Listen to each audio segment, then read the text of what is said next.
हाय, आपके साथ मैं हूं Surabhi Sharma. India TV YouTube channel subscribe करिए, बेल आइकन दबाएं।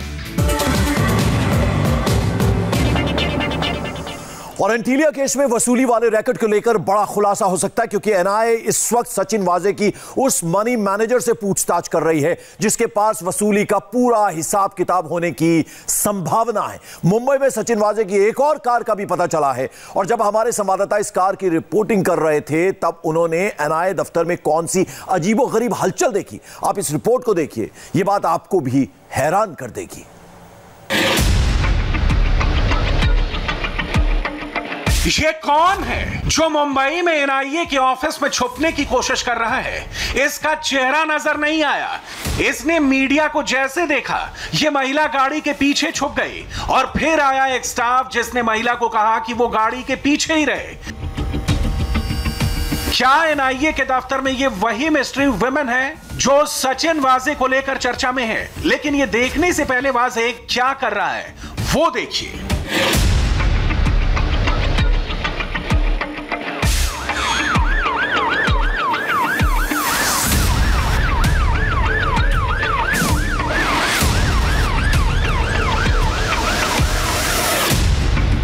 एनआईए दफ्तर से कोर्ट और कोर्ट से वापस एनआईए दफ्तर।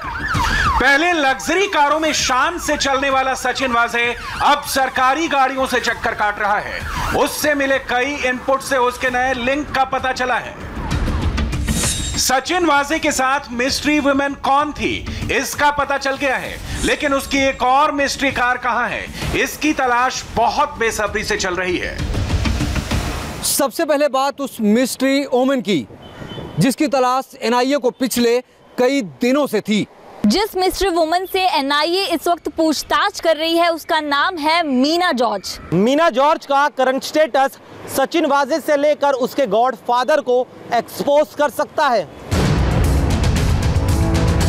सवाल है कि सचिन वाजे के साथ जो मिस्ट्री वुमेन मीना जॉर्ज देखी गई थी वो कौन है? मीना जॉर्ज सचिन वाजे का मनी मैनेजमेंट देखती है, यानी सचिन वाजे का पैसा कहां से आना है और कहां जाना है, इसका पूरा अकाउंट और ट्रांजैक्शन मीना जॉर्ज करती थी। मीना जॉर्ज को एनआईए की टीम ने गुरुवार रात को मुंबई एयरपोर्ट से पकड़ा था। उसके बाद में एनआईए की टीम उसे मीरा रोड स्थित उसके पॉश इलाके में मौजूद फ्लैट में लेकर गई, जहां पर कई घंटे तक एनआईए की टीम ने मीना जॉर्ज से पूछताछ भी की। साथ ही साथ उसके घर की लगभग 12 घंटे तक तलाशी भी ली गई। तलाशी के दौरान कई अहम दस्तावेज से लेकर कई इलेक्ट्रॉनिक गैजेट्स भी एनआईए की टीम को मिले हैं। एनआईए के मुताबिक मीना जॉर्ज वही महिला है जिसे सचिन वाजे के साथ 16 फरवरी को होटल ट्राइडेंट में देखा गया था। इस दौरान मीना के हाथों में एक नोट गिनने वाली मशीन थी जिसे एनआईए ने सचिन वाजे के काले मर्सिडीज से बरामद किया। मीना जॉर्ज के जिलेटिन विस्फोटक से क्या लिंक है? क्या मनसुख मर्डर केस में उसका भी कोई रोल है? इसकी जांच की जा रही है। क्या इन्हीं सवालों को लेकर यह महिला मीडिया से भाग रही है? एनआईए दफ्तर में इसे देखने के बाद पूरे केस का फोकस अब इसी महिला पर हो गया है। मिस्ट्री वुमेन का लुका छुपी का खेल गुरुवार रात से ही जारी है। शुक्रवार को भी एनआईए की टीम जब इस मिस्ट्री वुमेन को लेकर एनआईए के दफ्तर से इनोवा गाड़ी में बाहर निकल रही थी तो ये मिस्ट्री वुमेन सीटों के बीच छुप गई और मीडिया के कैमरे से बचने की कोशिश करती रही। और इसी तरह की तस्वीर शनिवार को भी नजर आई जब ये मिस्ट्री वुमेन एक सफ़ेद रंग की इनोवा कार लेकिन काले कांच वाली गाड़ी में पहुंची तो मीडिया के कैमरे से बचने के लिए एनआईए के दफ्तर के पीछे भागते हुए नजर आई।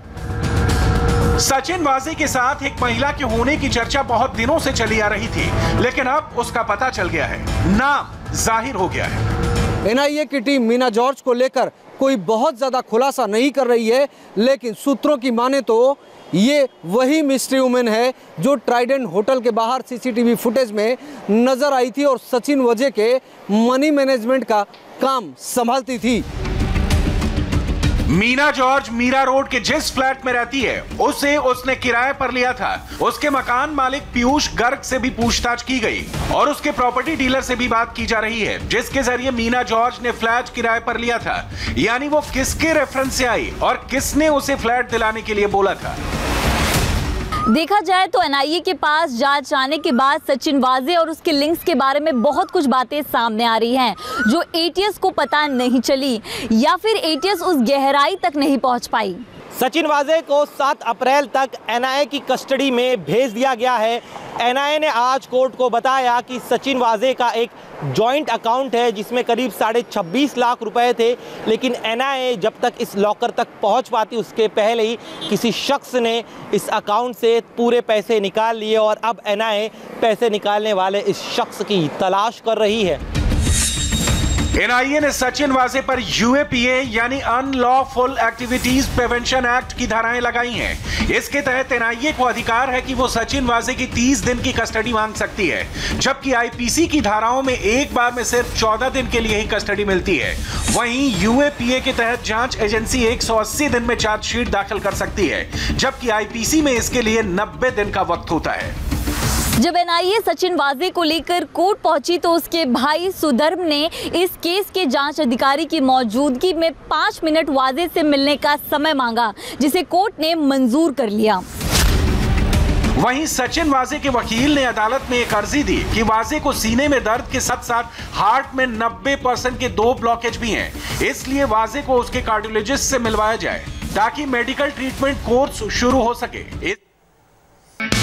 हाय, आई एम सुरभि शर्मा। खबरों से अपडेट रहने के लिए India TV YouTube channel subscribe करिए, साथ में बेल आइकन जरूर दबाएं। जुड़े रहें इंडिया टीवी के साथ।